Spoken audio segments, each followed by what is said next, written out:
Moon Knight Episode 3 is upon us, and this one is quite the wild ride as we change settings to Egypt, meet some Egyptian gods, and do a little light stargazing. I'm Monty with the Montyverse, and this is my breakdown and review of Episode 3 of Moon Knight, The Friendly Type. The episode begins with a blur effect that becomes clearer as we see Layla, the camera almost reflecting that this scene will give us a more clear understanding of the character. Speaking of Layla, we find her getting a new passport trying to catch up to Mark, who we saw was already in Egypt at the end of last episode. Layla says that when she found Mark in London, he was living 20 minutes from their old place, which is interesting because this continues my idea that Mark's subconscious still loves Layla, and parts of the life Steven built for himself were influenced by memories of her.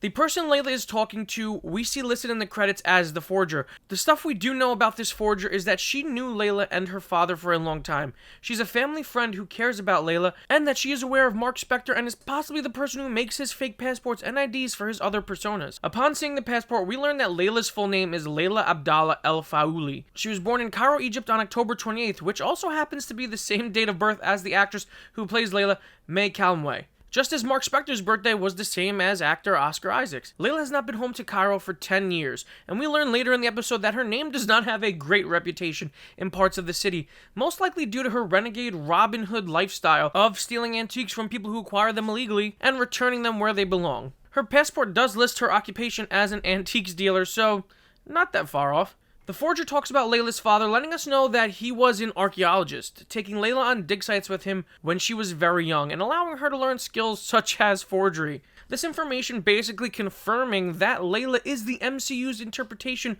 of Marlene Al-Ruan, Marc Spector's partner and on-again, off-again love interest in the comics.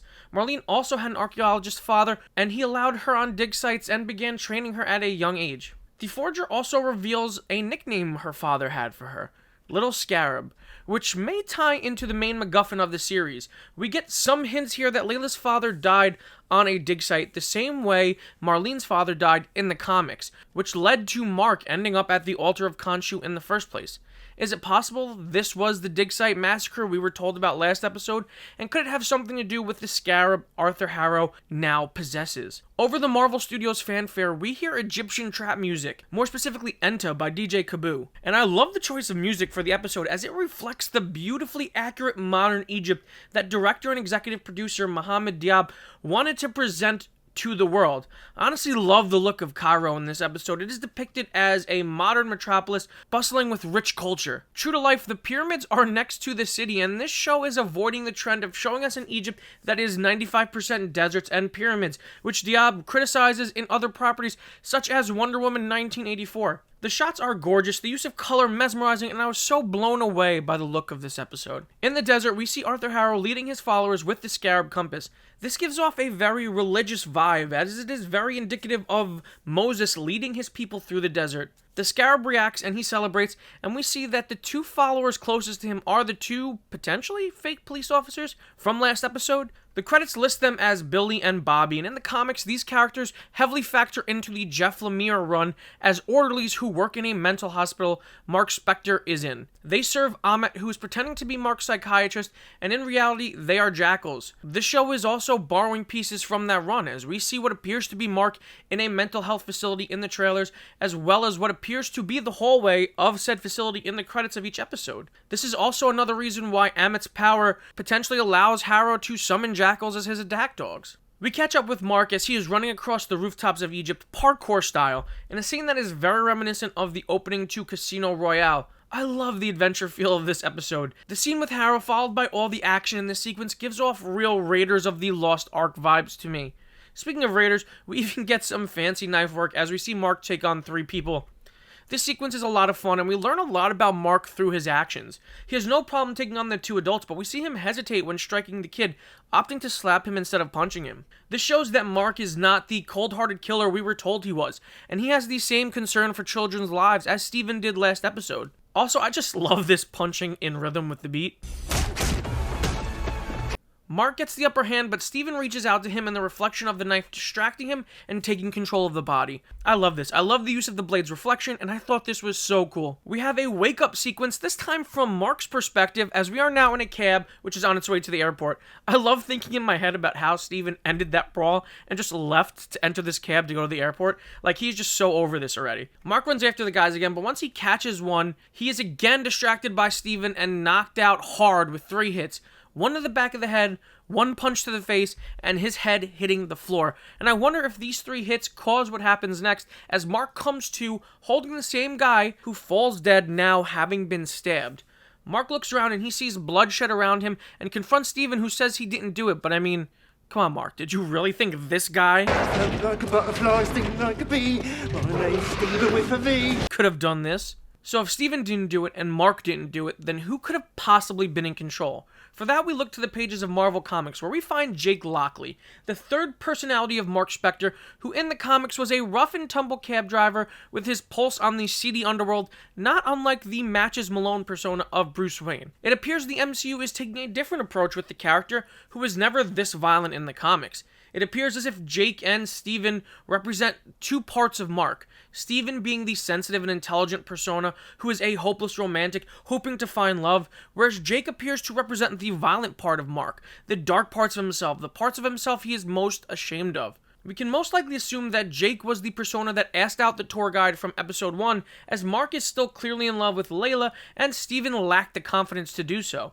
Jake being full of confidence with little care for consequences, and a love for steak. Back with Marc, Khonshu tells him to push the boy left standing because he will talk, but when Marc does so, the boy says, "Praise Ammet," before cutting his own scarf, plummeting to his death.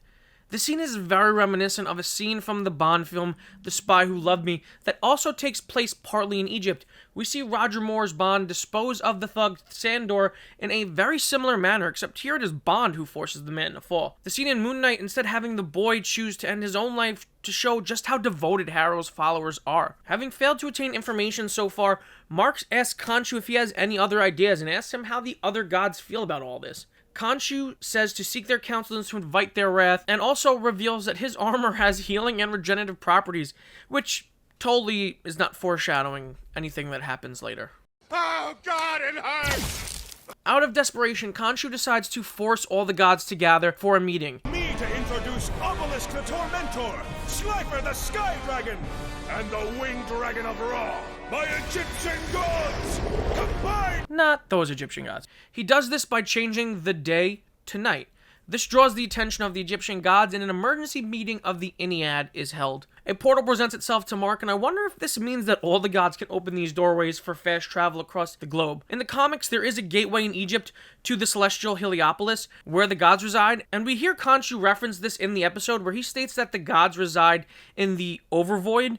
In the Jeff Lemire run, the Overvoid is a mysterious, barren dimension that serves as both the homeworld of and the prison for what we now know as the Egyptian gods. However, the way Khonshu speaks of this place, it is most likely the MCU version of the Heliopolis. After entering the portal, Steven recognizes that they are inside the Great Pyramid of Giza, as he geeks out in the reflection of the marble. Marc looks ahead to see a chamber, which appears to have statues and seats for the current members of the Ennead. I say this because in the comics, the Ennead is more of a rotating group of gods, where some are no longer with the group, specifically the Panther god Bast, who is the child of Ra and Isis and an OG member of the comics Ennead. If the name sounds familiar, it's because we already met Bast in the MCU. They are the god worshipped by Wakandans in Black Panther, which leads me to wonder if Bast was a member of this Ennead at some point. This version of the group includes Horus, Isis, Tefnut, Osiris, and Hathor. Yatzil, the avatar of Hathor, introduces herself to Marc before the council begins. She implies to Marc that Hathor and Khonshu have a history together, which Marc finds very hard to believe. This makes sense because while Yatzil states that Hathor is the goddess of music and love, she's also mainly known as the goddess of the sky and fertility. Hathor was considered the symbolic mother of the pharaohs and the exemplification of the Egyptian ideal of femininity, usually being depicted as a cow because of this. Since she is the sky goddess, it is easy to see her potentially having feelings for the god of the moon and there being some sort of relationship there. The council begins and we see the avatar's eyes glow white as their gods begin to speak through them, with Khonshu doing the same to Marc, who is not used to the feeling of this and pushes back a little bit. We learn that the gods banish Khonshu for exposing them once before, and that they don't approve of his showy masks and weapons. This essentially tells us that Moon Knight is the first of his kind, and that there are no other avatars running around fighting crime with sick fits like Mark in the MCU, at least. Khonshu states that the gods abandoned humanity, and he did not, and that is why they banished him. And we get an answer to a question a lot of people were going to ask. Why didn't these gods interfere and help humanity with Thanos, or Ultron, or hell, even Loki? The Ennead states that humanity stopped believing in them, so they just dipped, choosing avatars to carry out their purpose, who are only meant to observe and not intervene. Basically, they took the same stance as the Eternals, which is, not my problem, boss. I'll just be over here minding my own business. The gods summon Arthur Harrow, who was prepared for all of this, and he manipulates them, using their mistrust of Khonshu and Mark's illness to his advantage. It is honestly heartbreaking and sickening to see Mark watch as all of his credibility is lost due to his mental illness, and it is a sad reflection on how a lot of people with mental illnesses are treated today. The Ennead choose to let Harrow leave, who they feel did nothing wrong, instead choosing to focus their attention on Khonshu for choosing someone with a broken mind to be his avatar. They give him a final warning, stating that changing the sky again will result in his imprisonment in stone. Again, this is totally not foreshadowing anything.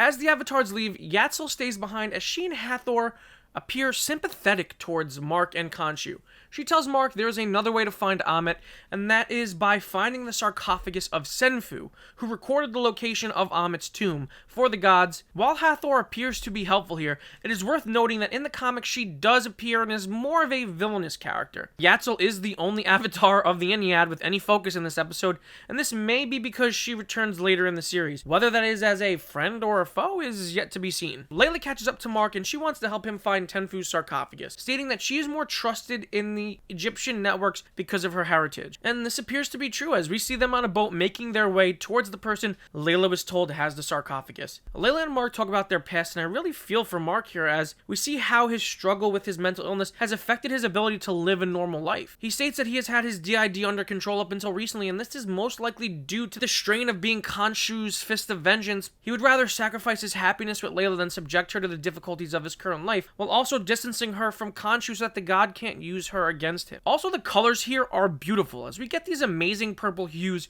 illuminating the dark water as the boat moves towards its destination. Purple is used a lot in this episode, and it is a color that we see used illuminating surroundings or the sky, but more so than that is the color of not only Ammet's magic, but apparently Khonshu's as well. Is it possible the Egyptian gods' powers were derived from the Power Stone, which is also purple in color, or is it possible and more likely that the Egyptian gods tap into chaos magic, which so far has been represented by the color purple in the MCU. They arrive at their destination, which is a mansion compound owned by Anton Mogart, played here by the late Gaspard Ulliel. May he rest in peace. In the comics, Anton Mogart is the Midnight Man, a wealthy thief who enjoys stealing rare antiquities just for the fun of it. He gains his name due to his habit of striking at midnight. We see later in the episode, after Moon Knight's duel with Mogart, the time is just exactly after midnight. One of Mogart's men mentions Madripoor to Layla, and this of course is the lawless nation first seen in The Falcon and the Winter Soldier. We know that Power Broker, aka Sharon Carter,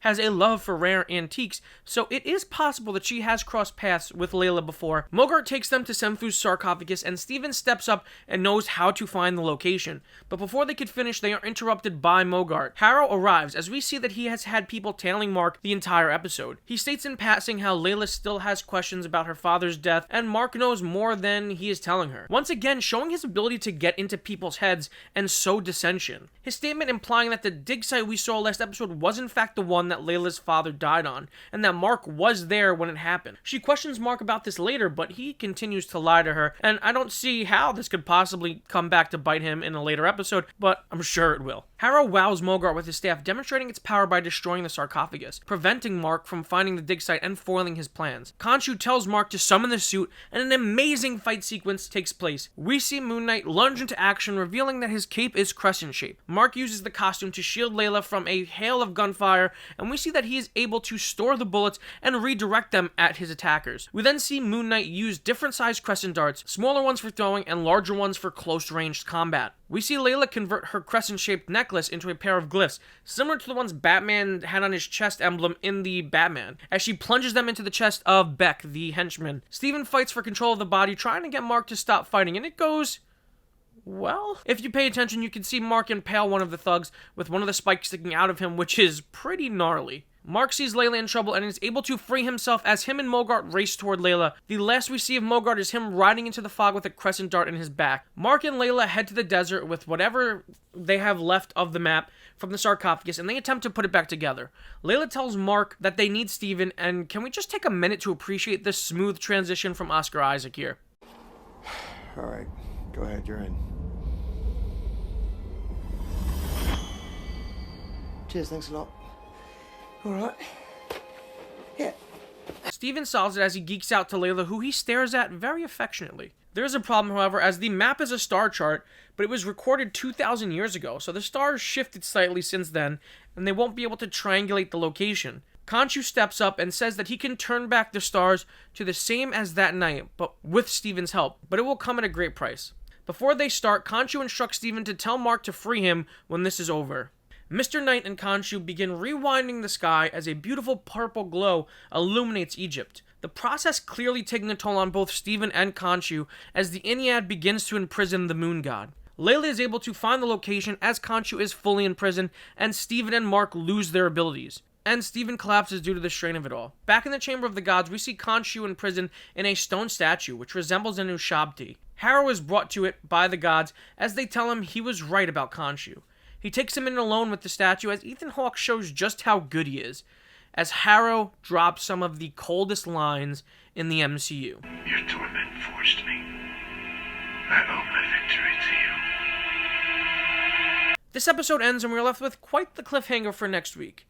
This show just continues to impress me, and each week feels like we are watching something different, but no less great than the week before it. When all is said and done, Moon Knight may be the best of Marvel's Disney Plus offerings, and one of the best things in the MCU. However, we are officially at the halfway point, and we still have 3 more episodes to go. If you enjoyed the video, make sure to like it and give it a huge thumbs up. Comment down below your thoughts on episode 3, and if there are any details I missed. And if you are new to the channel, be sure to subscribe and hit the notification bell to stay up to date on our content. And until then, guys, I'll catch you later.